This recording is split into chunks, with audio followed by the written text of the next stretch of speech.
নেতাজি সুভাষচন্দ্র মানে ভারতের স্বাধীনতা আন্দোলনের এক উজ্জ্বল অধ্যায়।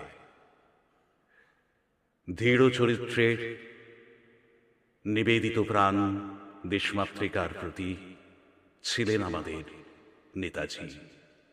তাই বোধহয় এই বীর সৈনিকদের মৃত্যু হয় না, তারা চির অমর। তাঁরই প্রতি শ্রদ্ধা রেখে কবি উৎপল কুমার ধারার কবিতা এসো হে সুভাষ। বজ্রকণ্ঠে দিল্লি চলার ডাক দিয়েছিলে তুমি, রক্ত দিয়ে চেয়েছিলে এক স্বাধীন ভারত ভূমি। গেয়েছিলে দেশ স্বাধীন করা ঐক্যতানের গান।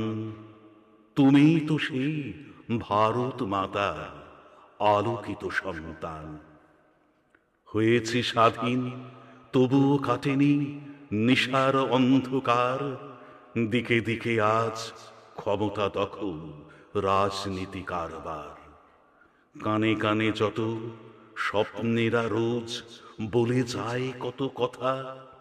হয়েছি স্বাধীন, এখনো দেশে মুছেনি তো মলিনতা।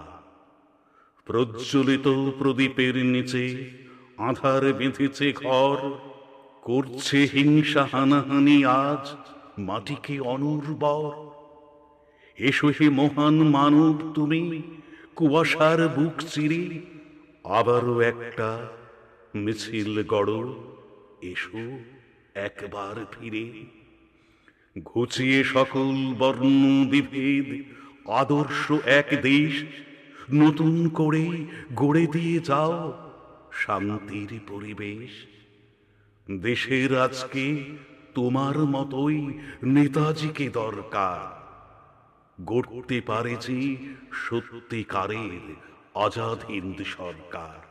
যেই না 23 জানুয়ারির তারিখটা ফিরে আসে, বাতাসের ঢেউয়ে তোমার অমর অমৃতবাণী ভাসে। ক্যালেন্ডারে আসে না কোথাও তোমার মৃত্যুদিন।